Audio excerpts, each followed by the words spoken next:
For centuries, gold was the one thing governments couldn't fake. It didn't rust, it couldn't be printed, and it held the same shine whether you were in London, Cairo, or Beijing. It was the closest thing humanity ever had to universal truth, until governments learned how to steal it from themselves. This is the financial historian where money, power, and history collide, and nothing is ever as simple as it looks.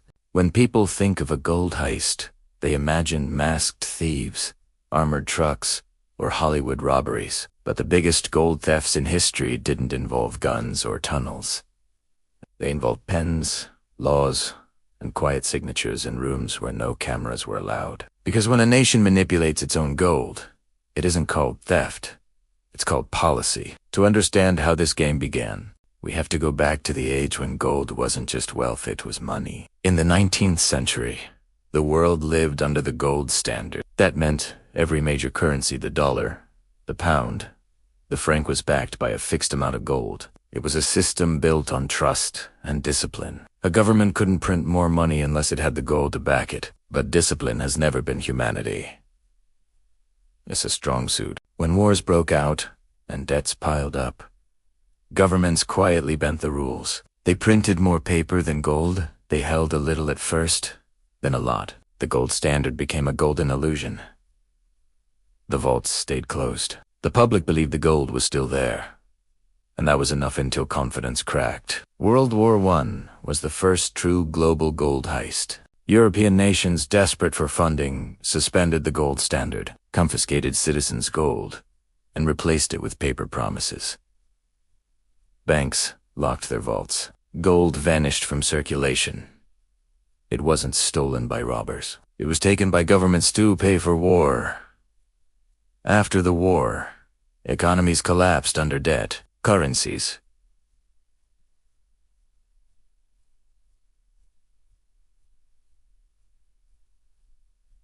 ordinary people saw their savings wiped out. The only thing that held its value was gold, and that made it dangerous. It exposed the lie behind paper money. So governments decided to control that lie directly. In 1933, during the Great Depression, U.S. President Franklin D. Roosevelt issued Executive Order 6102. It made it illegal for Americans to own gold. Citizens were forced to turn in their gold to the government for about $20 per ounce. Then, just months later, the government revalued gold to $35 an ounce. In Huntington, Washington had quietly increased the dollar value of its gold holdings by 70%. Ordinary Americans were robbed legally. It was theft, disguised as stability. From that point on, the manipulation of gold became standard practice. If gold defined the value of money, then controlling gold meant controlling reality itself. By the end of World War II, the U.S. had become the global gold superpower, allowing it to shape a new world order at the 1944 Bretton Woods Conference. Under this system, every major currency was pegged to the U.S. dollar, and the dollar was backed by gold. In practice, it meant the entire global economy now depended on trusting the United States. But trust is finite. In the 1950s and 60s, America began spending far more than it earned. Dollars flowed overseas faster than gold flowed in. By the late 1960s, there were far more dollars circulating than there was gold to back them. Europe noticed. So did Charles de Gaulle, France's president. In 1965, he sent a warship to New York Harbor, demanding that billions of U.S. dollars be converted into physical gold. To slow the outflow, the U.S. and its allies formed the London Gold Pool, an alliance to artificially keep the price of gold fixed. But by 1968, the pool collapsed. Then came the breaking point. On August 15th, 1971, President Richard Nixon announced that the United States would temporarily suspend the dollar's convertibility into gold. It was, in truth, the most important financial decision of the 20th century. Overnight, Nixon ended the Bretton Woods system, and with it, the last link between money and metal. It was the ultimate gold heist. The first time in history a nation kept both the gold and the confidence. To maintain that illusion, the U.S. built a new foundation for its currency.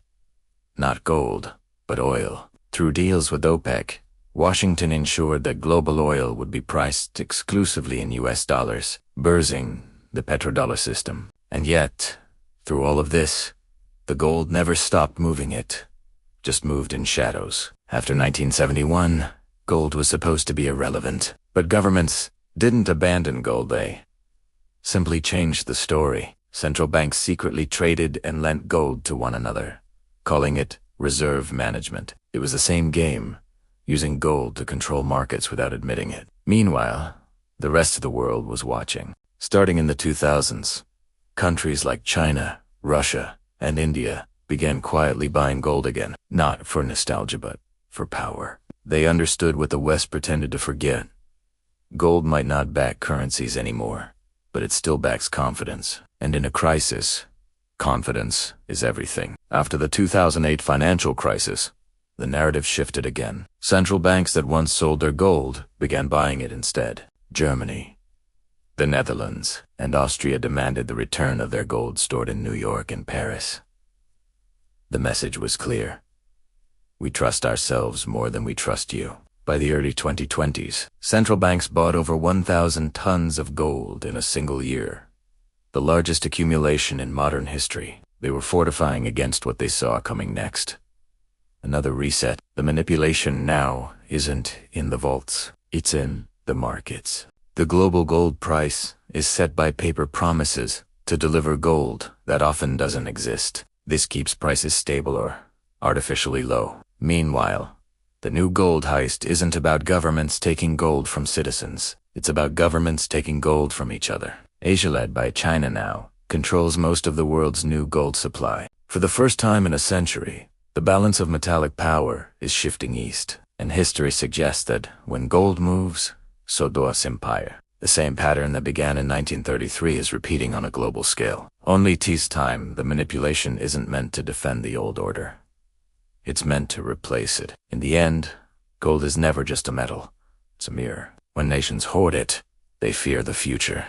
When they sell it, they believe they can control it. And when they lie about it, it means TV already lost control. The great gold heist isn't over. It never ended. And the next time you hear a government say, "Don't worry, the gold is safe," remember, it always is until the day it isn't.